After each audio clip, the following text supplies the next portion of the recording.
Good evening, नमस्ते, सत श्री अकाल या गुड आफ्टरनून। नमस्ते, सत श्री अकाल, आदाब। कैसे हैं आप सब? उम्मीद है अच्छे होंगे, खुश होंगे।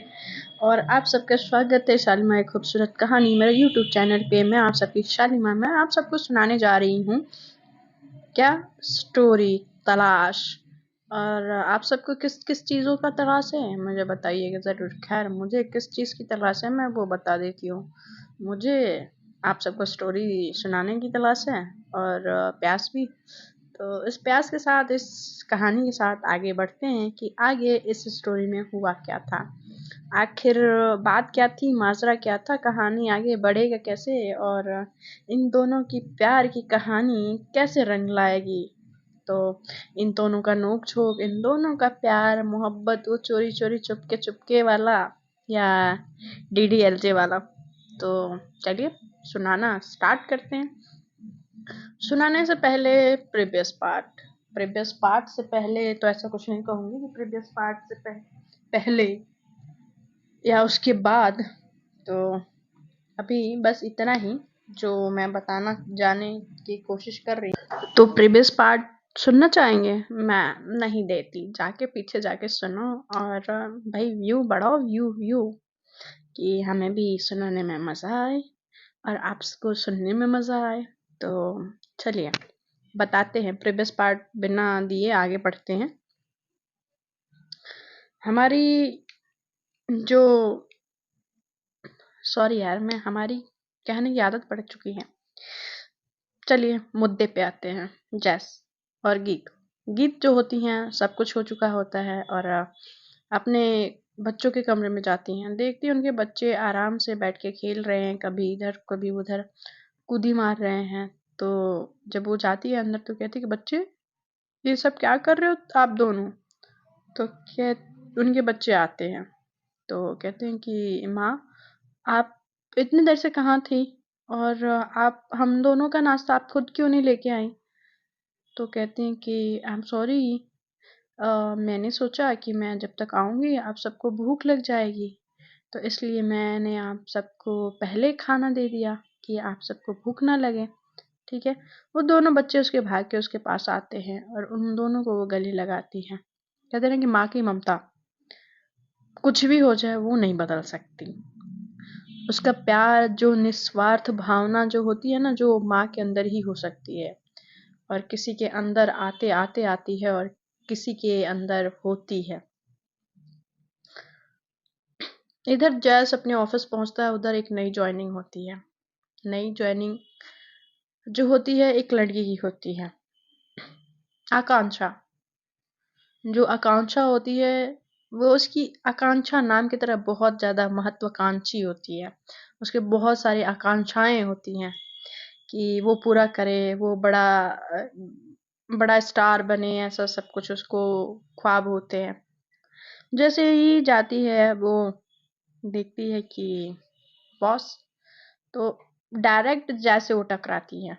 जब वो टकराती है तो भाई वही वाला फील आता है, चारों तरफ वायलिन बज रहा हो, फूल बिखर रहे हो और एक धुन, तुझे देखा तो ये जाना सनम, प्यार होता है दीवाना सनम, अब यहाँ से कहाँ जाए हम, तेरे बाहों में मर जाए हम। कुछ ऐसा ही सीन चल रहा होता है। अब आकांक्षा का दिल हाय धक धक धक धक धक धक होने लगता है। ये कौन है हैंडसम? तो वहां पे उसकी जो साथ में फ्रेंड आई होती है, ओए कहाँ, काम के लिए आई है तू यहाँ पे?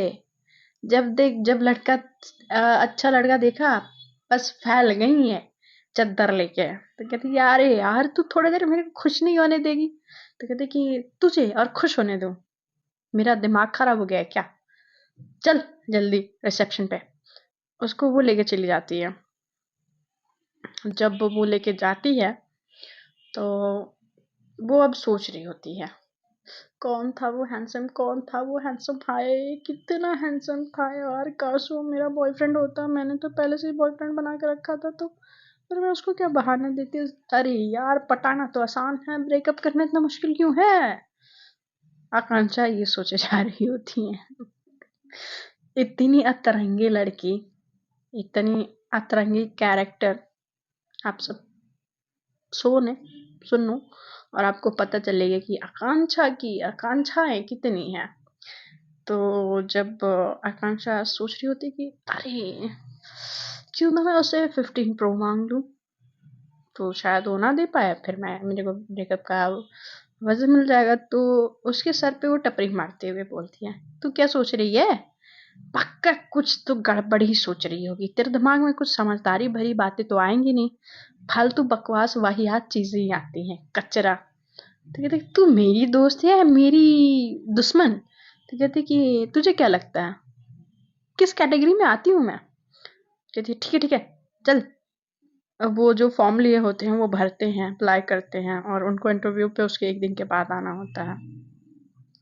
जैस विवेक से बात करते हुए जा रहा होता, जब जा रहा होता है सीढ़ियों पे तो कहता है ये कौन है और इसको ख्यालों में गुम रहने की आदत है क्या कि ऐसे आके ऐसे यूं टकरा गई? तो कहते कि हाय तूने देखा नहीं कि तेरे साथ डीडी एलजे वाला पोज हो गया? तो कहती है कि तू चुप कर यार, तू ममता को फोन लगा, वरना ममता तेरा तो खून करेगी करेगी, मेरा भी करेगी। तो कहता है हाँ हाँ मैं करता हूँ ना, करता हूँ, तू नाराज क्यों हो रहा है?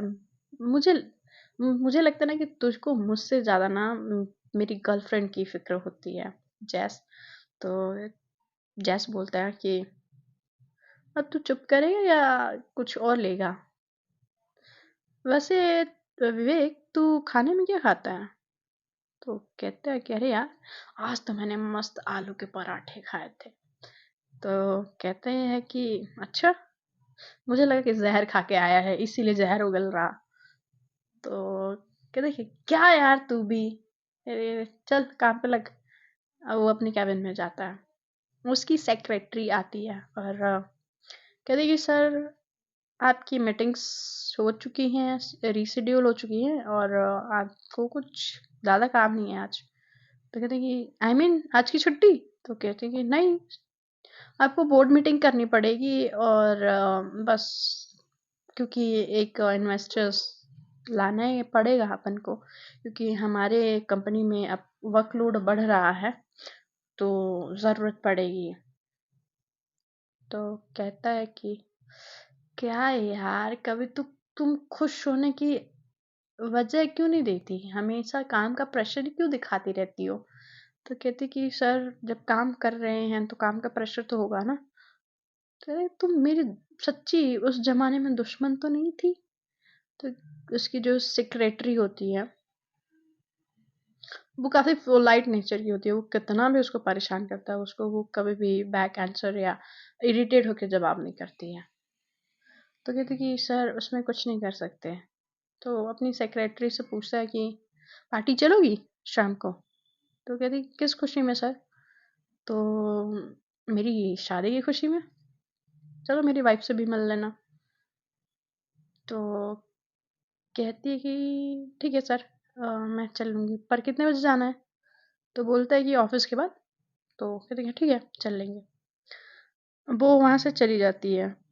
अब इधर गीत अपने कमरे में खड़े होके ये सोच रही होती है कि अब वो कहाँ से काम शुरू करे, क्या काम शुरू करे। अब एक घर में टौन काटने के लिए चाची तो होती ही हैं। तो अपना वो कपड़ा जमा रही होती है, तब तक उसकी जो सासू माँ होती हैं वो आती हैं और कहती हैं कि बहू। तो कहती जी माँ। तो तुम्हें यहाँ अच्छा तो लग रहा है ना? तो कहती कि हाँ माँ क्यों? तो नहीं मुझे बस पूछना था, अगर तुम्हें कुछ किसी चीज़ की दिक्कत हो रही होगी तो तुम बता सकती हो। तो कहती कि नहीं माँ सब ठीक है, सब अच्छा है।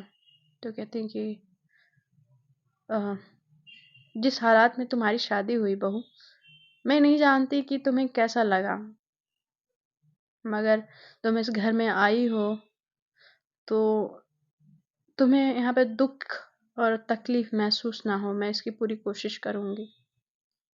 और अपनी चाची का बुरा मत माना करो, वो ऐसी ही है और ऐसे ही जवाब देती फिरती रहती है, मगर दिल की बुरी नहीं है। कहती कि माँ, मैंने किसी भी बात का बुरा नहीं माना, आप मेरी बातों का भरोसा करें।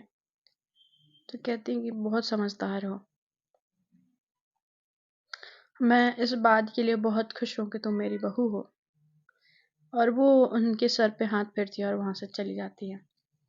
अब वो अपना कबर्ड में सामान जमाने के लिए कबर्ड खोलते हैं, देखते हैं कि सारा सामान भाई उनका पड़ा हुआ है, जैज जैज का। तो जैज का सामान हटा रही होती है, मतलब साइड थोड़ा सा जगह बना रही होती है अपने लिए। तो जब वो कपड़ा हटा रही होती है तो उसको एल्बम दिखता है। वो एल्बम देखती है तो कहती कि ये किसका है। ऑब्वियसली जिसका रूम है ये उसी का होगा। चलो देखते हैं जैस बाबू का जीवन कैसा है। तो तब तक वो देख नहीं जा रही होती है, तब तक रूप और रानी दोनों आ जाते हैं और साथ में पुनीत भी होता है। तो कहती है भाभी, आप क्या कर रहे हो। तो कहती है कि कुछ नहीं, मैं कबर्ड में थोड़ा जगह बनाने की कोशिश कर रही थी तो वहां पे मुझे एल्बम मिला तो मैं उसी को देख रही हूँ। तो कहती है कि ठीक है, भाभी आपसे एक बात बोलूं। तो हाँ, बोलो। तो रात में आप दोनों के बीच कुछ हुआ। तो रूप पूछती है। रानी बोलती है, क्या तू भी ऐसे पूछ रही है। तो तुम दोनों रुको, मैं पूछता हूँ भाभी। भैया ने कुछ परेशान तो वो मतलब उनकी बातें सुन के वो कंफ्यूज्ड होती है कि ये क्या पूछ रहे हैं और कैसे पूछ रहे हैं। उसको सुबह के इंसिडेंट्स जो हुआ रहता है ना कि दोनों एकदम करीब, जो जैस उसको हक किया हुआ उसके पैरों पे अपना पैर रखे हुए ऐसे, उसकी सुबह का इंसिडेंस उसको याद आ जाता है। तो जब उसको ये याद आता है तो कहती कि नहीं कुछ नहीं हुआ था। अरे रे रे भाभी, बताओ ना, कुछ तो हुआ होगा। ऐसे कैसे, भैया तो इतने रोमांटिक हैं। तो कहती क्या। तो कहती हाँ भैया बहुत रोमांटिक है भाभी, आपको पता है। तो वो बोलते बोलते जब वो बोलने वाले होते हैं तो रूप रोक देती है रानी को और कहती कि तू भी कुछ भी रानी बोलती है, चल यहाँ से। भाभी हम लोग आपसे बाद में मिलते हैं। और पुनीत कहते कि मैं नहीं जा रहा, मैं अपनी भाभी को तो कंपनी दूंगा। भाभी बताओ क्या क्या काम करने हैं, ये दोनों आपकी नंदे ना कामचोर हैं। इन दोनों के पास ना कोई काम नहीं रहता, हमेशा काम चोरी करती रहती हैं, इनको काम बताया करो। तो कहती है कि क्या काम बताऊं, कुछ काम है ही नहीं तो बताने की जरूरत क्या है। तो कहते हैं कि नहीं नहीं, ऐसे कैसे नहीं है आपके पास काम। ऐसे कैसे भाभी ऐसे बोल सकते हो कि आपके पास काम नहीं है। आप इन इन दोनों काम चोरों से काम कराया करो ना। तो वो कहते हैं कि अरे आप ऐसे क्यों बोल रहे हो पुनीत भैया। तो कहते हैं कि देखो भाभी, ये दोनों ना हमेशा डोलती रहती है, ना माँ का मदद करती हैं ना ही बड़ी ताई का। तो ऑब्वियसली ना इन दोनों काम चोरी है। तो अच्छा, तू बड़ा काम करता है। दोनों अपने कमर पे हाथ रख के बोलती हैं कि तू बड़ा काम करता है। तू कौन सा काम करता है। भाभी, एक नंबर का काम चोर ये है और हमारा नाम बेचता है। इसके पास कुछ काम तो है होता नहीं है, ना कॉलेज जाना है ना काम पे जाना है, भाई के साथ भी नहीं जाना है, बस घर पे पड़े रहना है। हाँ, इसकी तो गर्लफ्रेंड भी नहीं है भाभी। तो ये तीनों की बातें वो बस करके सुने जा रही होती है और हंस रही होती है। तो रानी बोलती है कि भाभी आप ऐसे ही हंसा करो, अच्छी लगती हो, है ना पुनीत, रूप। तो कहती हाँ हाँ सही बोल रहे हो। वो कहते दोनों तीनों को जाने को कहती है। ठीक है आप दोनों नीचे जाएं, मैं अपना काम कर लूँ फिर मैं आप दोनों से। हाँ हाँ हाँ हाँ भाभी, हम तीनों भगा रहे हो आप। तो कहती हैं नहीं नहीं, मेरा कहने का मतलब है कि मैं अपना काम कर लेती हूँ फिर आप तीनों आके बैठना। तो कहती हैं कि क्या काम है भाभी बताओ, हम कर देते हैं। तो कहती है कि कुछ ऐसा भारी काम नहीं है, बस कपड़े लगाने थे और जगह बनाना था तो वार्डरोब में। तो ठीक है हम लोग कर देते हैं ना, वो जल्दी जल्दी जल्दी सारा सामान जो होता है गीत का जमा देते हैं। जब वो गीत का सामान जमा देते तो वैसे रूप पूछती है कि भाभी आप शाम को क्या पहन रहे हो? तो कहते कि क्यों? तो कहते कि शाम को आप डिनर पे जा रहे हो ना भैया के साथ, आपकी पहली डेट है, तो ऑब्वियसली ना थोड़ा सा सज के संवर के जाना चाहिए। तो कहती है कि क्यों क्यों? ये भाभी ऐसे भी सुंदर लग रही हैं। रानी बोलती है रूप को कि भाभी सुंदर लग रही हैं, तो क्यों ऐसे नहीं जा सकती? तो कहती कि नहीं यार पगली, ऐसे भाभी जाएंगी तो भैया को मजा कैसे आएगा? मतलब ऐसा होता है ना कि उनको देख के भैया को ये गाना गाने का मन हो। तो कहती कि तो कौन सा? जरा जरा महकती महकती है आज तेरा तन बदन, मैं प्यासी हूँ। तो कहते कि तुझे यही गाना मिला गाने को, कुछ ढंग का सोच लेती। तो कहती क्या मैं भजन कीर्तन वाला गाना गाऊं? हैं? पुनीत कहते, तुम दोनों ना मेरी मेरी बहनें हो। बिल्कुल फीलिंग ये आती है कि एक नंबर की टपोरी हो दोनों। तो दोनों ही तीनों ही मस्ती मार रहे होते हैं वो गीत के साथ। तो फिर उसके बच्चे आते हैं। जो उसके बच्चे आते हैं तो कहते हैं कि माँ क्या कर रहे हो? तो गीत कहती है कि कुछ नहीं, बस मैं कुछ काम करे जा रही थी। तो कहती है कि कहते हैं उनके बच्चे जो गीत के बच्चे होते हैं, कहते हैं चलो माँ हम भी कर देते हैं। तो कहते नहीं हो गया बेटा। तो कहते हैं कि माँ हम लोग यहाँ से कब जाएंगे और पापा कब आएंगे? गीत इस बात पे थोड़ा सा अपसेट हो जाती है। और अपसेट होने का बस ये रीज़न नहीं होता कि उन दोनों ने उसके बारे में पूछ लिया होता है।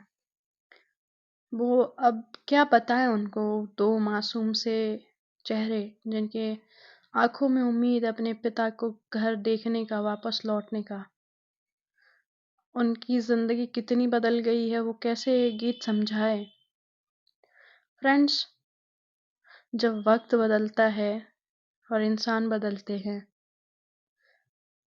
तो हालात तो अपने आप ही बदल जाते हैं। जब सब कुछ बदल जाए तो उसके साथ खुद को बदल लेना समझदारी होती है। मगर उन बच्चों को कैसे समझाया जाए कि ये समझदारी उनको कैसे दिखाया जाए? वो मासूम से दो बच्चे, उनकी आंखों में जो उम्मीद होती है कि उनके पिता जब आएंगे तो उनको बाहर लेके जाएंगे, उनके साथ खेलेंगे, उनको प्यार करेंगे, उनको तो ये पता ही नहीं होता है। उनकी आंखों में जो उम्मीद होती है ना, बस उनको ये लगता है कि पापा आएंगे और उनको इस घर से लेके जाएंगे। मगर वो सच नहीं होता है, वो उन धोखे में भी नहीं होते हैं। मगर उनकी जो उम्र होती है, जो सहन शक्ति होती है। गीत घुटने पे आके उन दोनों को गले लगा लेती हैं और पुनीत ये देख के वो भी इमोशनल हो जाता है। रूप रानी भी हो जाते हैं और रूप और रानी बच्चों को बुलाती हैं पास में और कहती कि बच्चों, हम सब भी तो आपके बुआ है ना, और मैं तो चाचू हूँ। पुनीत बोलता है और तुम्हें पता है हमारे पास बहुत सारे खिलौने हैं और तुमको घर क्यों जाना है? यहाँ पे नहीं अच्छा लग रहा? तुमको ना मैं मार्केट लेके जाऊंगा, बहुत सारा आइसक्रीम दिलाऊंगा, फिर बहुत सारा टॉय दिलाऊंगा। पुनीत उनको बहुत बहलाता है और वहां से लेके चला जाता है। रूप और रानी एक नजर गीत की तरफ देखते हैं और वहां से चले जाते हैं। वो दोनों लेके तो चले जाते हैं मगर गीत के दिल में जो मलाल रहता है, जो दुख रहता है, वो किससे बांटे, किससे कहे? वो नहीं समझ पा रही होती है कि किस दुख के साथ वो जाहिर करे, क्या कहे, क्या तकलीफ है, किस बात की तकलीफ है। वो नहीं समझ पा रही होती हैं कि इस तरह से जो दर्द हो रहा है उसके सीने में, वो किस तरह का दर्द है और क्यों है। मोहब्बत है, चाहत है, या सिर्फ एक एहसास किसी के खोने का? गीत समझ नहीं पा रही होती है। उसकी समझने की शक्ति कितना काम कर रही है वो इस बात पे ध्यान दे रही होती है। मोहब्बत तो था ही या नहीं भी था, जिम्मेदारियों के बीच वो भूल चुकी होती है कि वो विजय से कितना प्यार करती है। विजय उसके लिए क्या है। विजय ने कभी एहसास भी नहीं करा होता है, बट उसकी जिम्मेदारियां, उसकी डेली रूटीन, सब कहीं न कहीं थोड़ा बहुत तो खालीपन उसको महसूस हो रहा होता है। गीत फिर अपने आंसुओं को संभालती है और उसके फ़ोन पे एक रिंग आती है। वो फ़ोन उठाती है और कहती है, हेलो। हाँ, गीत। हाँ पापा, कैसे हैं आप? तो बेटा तुम कैसी हो? मैं ठीक हूँ पापा। आप अपनी तबीयत का ध्यान तो रख रहे हैं ना? दवाइयाँ तो टाइम से ले रहे हैं ना? हाँ बेटा, तुम इस घर से चली गई, ये पूरा घर सूना हो गया। अब ये घर घर नहीं लगता, एक वीराना सा महसूस होता है। तो गीत कहती है कि पापा, मैं आपसे बाद में बात करूं, मुझे कोई बुला रहा है। और फिर से उसकी सिसकियां बढ़ने लगती हैं। तो फ्रेंड्स अभी हम चलते हैं, बाय बाय, टेक केयर। अभी आज मैं थोड़ा सा कम ही टाइम का रिकॉर्ड कर रही हूँ, आपको कल ज़्यादा टाइम का रिकॉर्ड करके दूंगी। तो अभी के लिए बाय बाय, टेक केयर। सुन के बताइएगा कैसा लगा।